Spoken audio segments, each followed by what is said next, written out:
Hello and welcome to Nick's Knack for Neologisms, episode 19, where we define and discuss the most amazing words in the English language. Last episode we covered abjure, prodigious, calumniate, and inchoate, and in this episode we're covering nefarious, imbibe, tutelage, and xenophobia. Whew, those are some good words. In fact, I woke up this morning, for whatever reason I was like, I'm going to do another podcast, and the first word that popped into my head was nefarious. And I was like, we got to cover nefarious if we haven't covered it already. Because nefarious is a really good word. So let's start with our first word. Our first word is nefarious. It's spelled Nefarious. It's phonetic. It's an adjective. Nefarious. Nefarious. Nefarious. Nefarious. Extremely wicked or villainous. Iniquitous. I've never even heard of that word before. Iniquitous. Apparently that means extremely wicked as well. Nefarious. It means extremely wicked or villainous. Nefarious. A nefarious plot. Hitler was a nefarious man. Nefarious. It's a good word. If you say it too, it kind of sounds like its definition, doesn't it? Nefarious. Just a little bit. And the way that we can remember nefarious, here's some clever ways that some users came up with on mnemonicdictionary.com. They said, you can think of nefarious like nephew plus furious. Kind of cool, right? Nefarious, nephew plus furious. So it's this furious nephew that you have who's extremely wicked, nefarious. Or someone else came up with the idea of never fair, nefarious. You're never fair, you're nefarious. So you're extremely wicked because you're never frickin' fair. The nefarious September 11th attacks did not weaken America.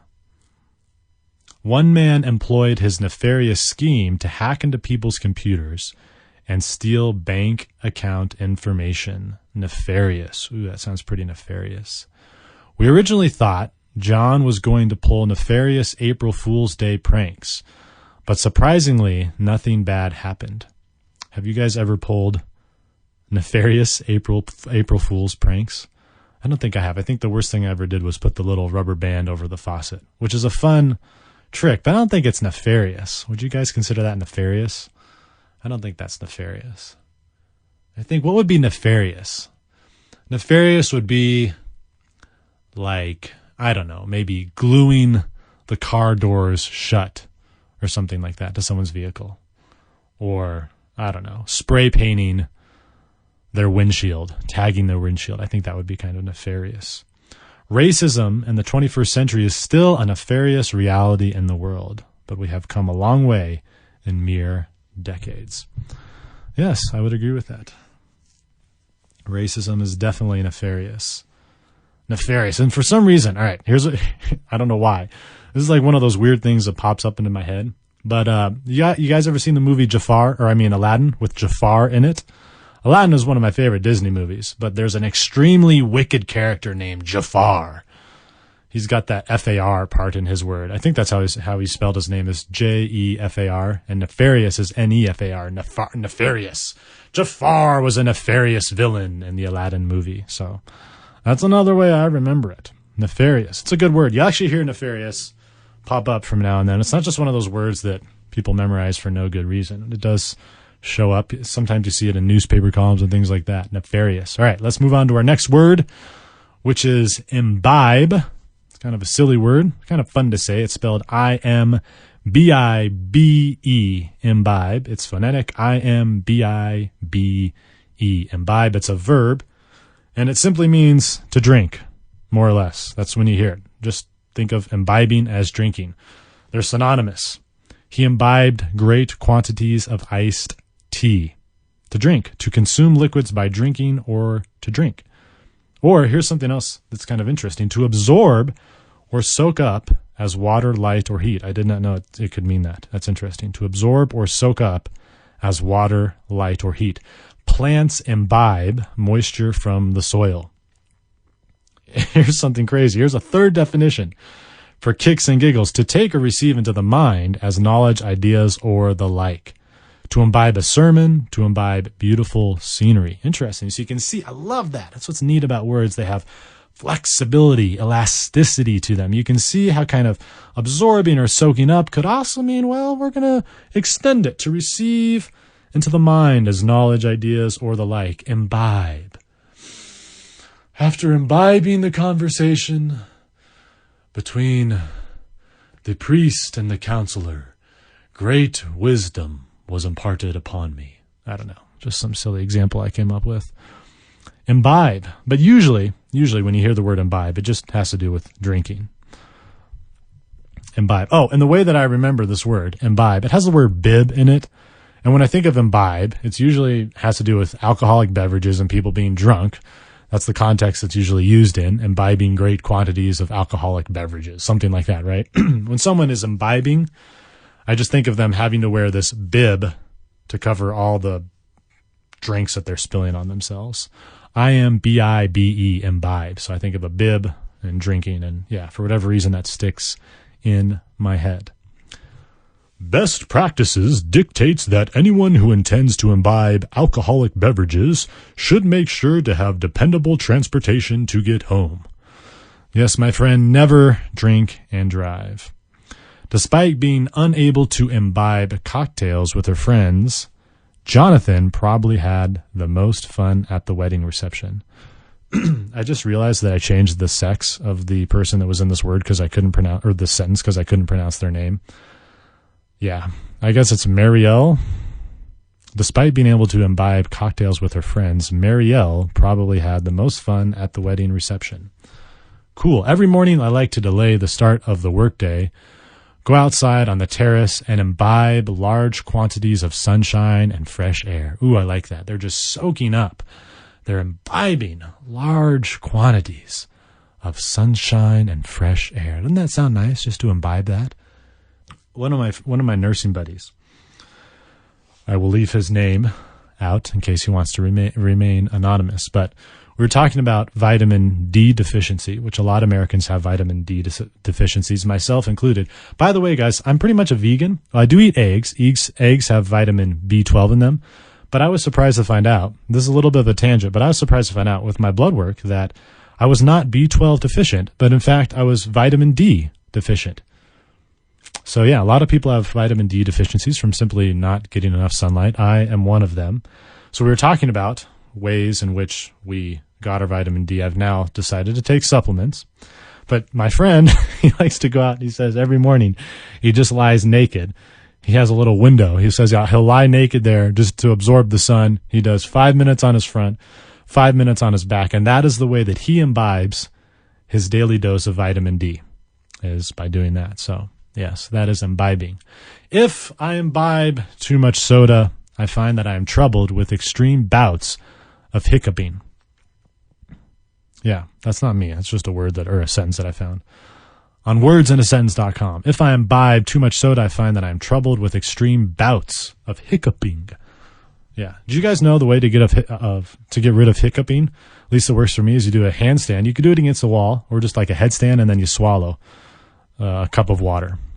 I swear it works. Always gets rid of hiccups. I don't usually get them that often, but when I do, it's what I do, and it works. All right, that's imbibing, you guys. Imbibe just simply means to drink. Let's move on to our next word. Our next word is very fun. Very fun. It's a very fun word. Tutelage. Go ahead, say it. I know you want to say it. Say it. We're not continuing until you've said it. Thank you. Tutelage. See? That's all I had to say. Tutelage. It's a fun word. Tutelage. Under my tutelage. I believe it's an adjective. No, sorry. I'm wrong. It's a noun. Huh. Apparently I don't know the difference between an adjective and a noun. It's a noun. It means the act of guarding, protecting, or guiding, office or function of a guardian or guardianship. So protecting, guardianship, something along those lines is tutelage. However, usually you'll find it more along its second definition, which is this: instruction, teaching, or guidance. So usually when you hear the word tutelage, you just think, oh, it just means under someone's tutor, under someone's guidance. Under their tutelage, I learned French, something along those lines. It's spelled Tutelage.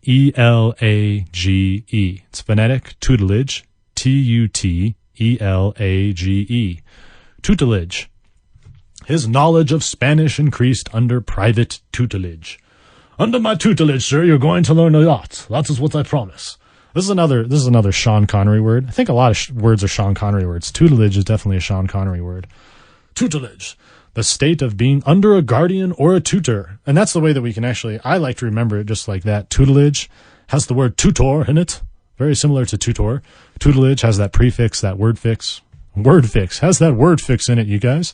That word root, tutor, tutelage. If you're under someone's tutelage, they're probably your tutor. That's how I remember. Plus, think of it this way. Tutor plus age. Tutelage has the word age in it. If you're under someone's tutelage, they're probably older than you, and they're a tutor. Yes, tutelage. Instruction, teaching, or guidance. Tutelage. If you're a mentor, you are probably someone's tutor, and you're probably giving them tutelage, your tutelage of some kind. Tutelage. Under the coach's tutelage, James became the star of his college basketball team. Yes. Jose learned how to be a landscaper under his father's tutelage. At the driving school, students learn under the tutelage of certified driving instructor. And you can see that usually the word tutelage is preceded by the word under somebody's tutelage. That's usually when you see it, under so-and-so's tutelage. Many of the teachers at our school were once students under the current principal's tutelage. Fun word. I mean, it's just fun to say. Tutelage. You got to know that word because it's fun to say. Tutelage. Guidance, teaching, instruction, all of those things fall under tutelage. Those would be synonyms. All right. Let's move on to our last and final word. This is a great word. Xenophobia. Xenophobia. Any idea of what that might mean? I mean, you know what phobia means. Fear of things, right? But xenophobia, some people say it's xenophobia. I think it's xenophobia. I think xenophobia sounds cooler. And really, I mean, it's kind of arbitrary why xenophobia pops up on so many little GRE, SAT type tests. Because if you Google phobias, there's a phobia for everything out there. Seriously, I mean, there's a phobia. You could have a fear of an elephant's foot. And I say that because I'm looking at a picture of an elephant right now. I don't know why I am. I just am. I like elephants. I'm looking at an elephant. You could have a fear of an elephant's foot.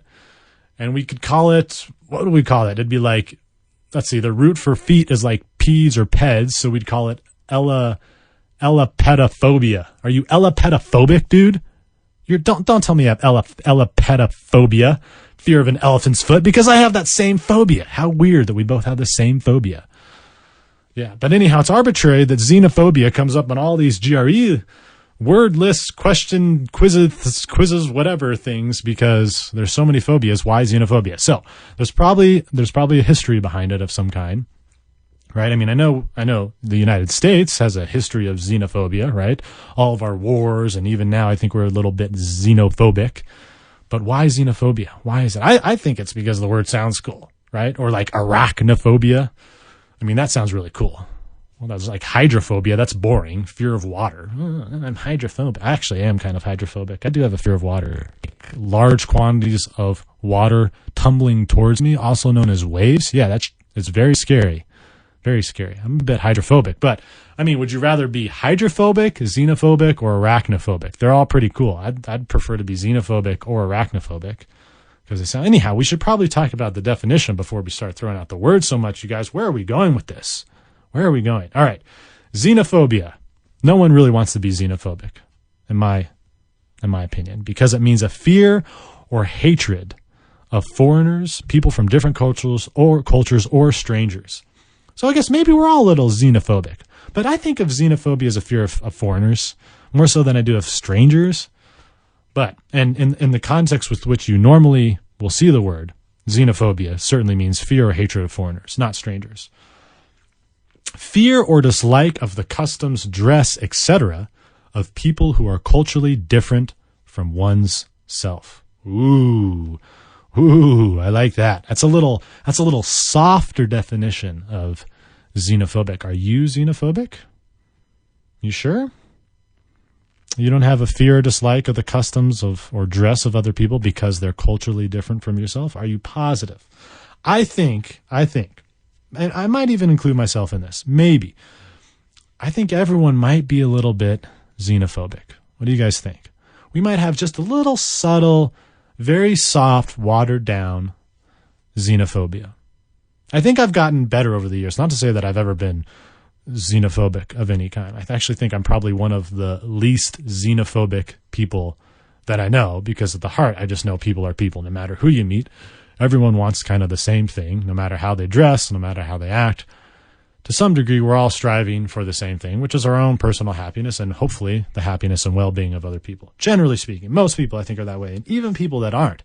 Even the crazy radicalists of the world, to some degree, even though their brain is twisted and they're, I would argue, are misperceiving reality to a great extent, I think to some degree we all want the same things. We just go and we take different paths to get there.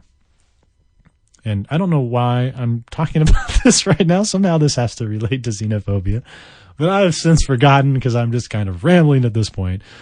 But yes, I think I asked you guys if you were xenophobic. Are you xenophobic? I don't know. I think some people can get triggered by certain dress, certain religious dress, Islamic dress, very conservative, biblical dress, you might call it. I think sometimes people can be xenophobic towards those type of people, but I don't think I am. I think it's just curious. In fact, I prefer to meet people who have different beliefs than myself because they're more interesting. They're kind of fun to talk to. It's like, I don't know, having an interesting conversation with someone. You know you're not going to talk about the same crap because you guys have completely different values and beliefs and all that. So xenophobia. Well, anyhow, what the heck? All right. All right. How are we going to remember xenophobia? All right. This is the way we're going to remember it, guys, because I can think of no other way. Xenophobia. So we all know phobia stands for fear. And then if you look at the word xeno, and I forgot to tell you guys how this is spelled. Let me tell you how it's spelled. Xenophobia. Xeno, right? So we're saying Zeno. I guess the X, it's not like xenophobia, it's xenophobia. Xenophobia. I'm pretty sure it's phonetic because I think X is often pronounced like that Z with a Z sound. So the way we're going to remember this is we're going to look at Xeno, Xeno, and we're like, what the heck is that? That's foreign to me. And then we're going to see phobia and we're going to say, oh, fear of foreigners, fear of what's foreign, xenophobia. And I think you could probably use this word a little more elastically, a little more flexibly. Yeah, whatever. And just say that, xenophobe could be someone if you're scared of foreign things, which is why you could be scared of strangers, then you could be xenophobe. So you could use it very elastically and say, well, I'm just scared of what's new. That would be a very watered down definition of a xenophobe, as someone who's scared of new things or of things they've just haven't had a lot of exposure to. Xenophobe. Shane's xenophobia prevents him from going to social events where there are people he does not know. If xenophobia did not exist, racism would not exist because people would not dislike others because of their differences. I don't know if I'm buying that. If xenophobia did not exist, racism would not exist. That's pretty strong. I think they're similar, but I don't think they're entirely the same. Racism, I would say is a prejudice against someone for the color of their skin, or maybe you're not valuing someone, or you're thinking that someone's characteristics are predetermined by the color of their skin, whereas xenophobia, you might say, well, they're predetermined by, well, actually, I don't know. Xenophobia is just a fear of foreigners, a hatred of foreigners. So I think they could be similar, but I don't think skin color. I think skin color is sort of at the root of racism, whereas xenophobia, I don't think that has anything to do with skin color. But they're certainly similar, and they could certainly overlap one another. As a foreign aid volunteer, you should not have a case of xenophobia that hinders you from socializing with people. Yeah, I would agree. The dog's xenophobia causes him to bark at everyone he does not know. Ooh, I like that one. That's a good example. The dog's xenophobia causes him to bark at everyone he does not know. I think almost all dogs are xenophobic, aren't they? Actually, have you ever met those dogs that aren't? And you're like, dude, what are you? Like, that's not the way a dog, the dog, you just meet a new dog and he's just super happy to see you. and you don't even know his owner, and you're like, okay, this is weird. Your owner has not given you approval to be this nice to me yet, and here you are licking my face. What are you doing, dog? That's not what dogs are supposed to do. You're supposed to be territorial. You're supposed to bark at me. You're supposed to sniff me vigorously, and then, and only then after your owner has approved me, can you then be nice to me. That's what a dog is. But like my pit bull is a little bit like that. You know, I know pit bulls kind of have a bad rap.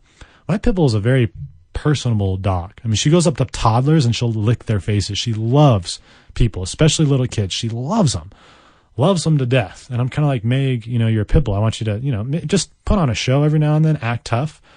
And she doesn't do that. My border collie, she's crazy. Our border collie is just, yeah, she's the exact opposite. She has the stereotypical xenophobia you would expect from a dog. If they're strange, she barks at them. And if I'm walking down a street and I'm passing by a tweaker or somebody who looks a little sketchy or who isn't dressed up to my dog's standards, she will bark at them like she wants to, I don't know, like she wants to attack them. Yeah, and then my pit bull will just kind of wag her tail. Sometimes my pit bull can be a little xenophobic if the person is very, you know, those shady people, you just walk by them and they just seem sketchy and they're putting off sketchy vibes. If they're doing that to the nth degree, my pit bull will kind of do the same thing. But for the most part, my pit bull is very happy to meet people, and my border collie is very xenophobic. So, yeah. All right, you guys. I feel like I'm all rambled out at this point. So that's going to be our podcast. Let's go through our 4 words, see if we can remember them. First word was nefarious. Nefarious. And I offered you the mnemonic of Jafar from Aladdin. What does nefarious mean? Yes, very good. Extremely wicked or villainous, nefarious. Our next word was imbibe, and the mnemonic that I gave you was a bib that I have to wear when I imbibe. That might have been too much. When I imbibe stuff. What does imbibe mean? Do you guys remember what I imbibe? Well, what does imbibe? Yeah, you can tell I'm just rambling. I'm rambling at this point. What does imbibe mean? Bueno, imbibe means to drink. We might imbibe water if we're thirsty. Our next word was tutelage. What does tutelage mean? I can't give you the mnemonic for this one because it's just too obvious. I will say that we mentioned age in it and that those with tutelage often are older. Tutelage. What does tutelage mean? Good. It means instruction, teaching, or guidance. Under Mark's tutelage, you learned how to dunk a basketball.